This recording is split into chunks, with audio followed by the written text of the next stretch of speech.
ঝিনাইদহে বীরশ্রেষ্ঠ হামিদুর রহমানের নামে স্থাপিত অসম্পূর্ণ ভাস্কর্য অপসারণ শুরু হয়েছে। শহরের কেন্দ্রীয় বাস টার্মিনাল এলাকায় ঝিনাইদহ ঢাকা মহাসড়কের মাঝখানে ভাস্কর্যটি স্থাপিত হওয়ায় স্থানটি ঝুঁকিপূর্ণ হয়ে পড়ে। কর্তৃপক্ষের দাবি, সড়ক দুর্ঘটনায় ঝুঁকি এড়াতে অসম্পূর্ণ ভাস্কর্যটি অপসারণ করা হচ্ছে। পরবর্তীতে বীরশ্রেষ্ঠ হামিদুর রহমানের প্রকৃত ভাস্কর্য উপযুক্ত স্থানে স্থাপন করার কথাও জানিয়েছে জেলা প্রশাসন।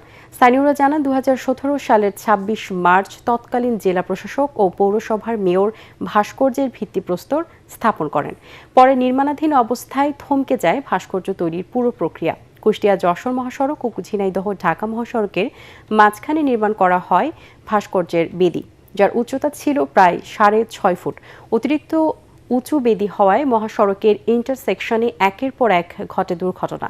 তাই স্থানীয় ও শহরবাসীর দাবি ছিল ভাস্কর্যটি সরিয়ে উপযুক্ত অন্য কোনো স্থানে পুনর্স্থাপনের।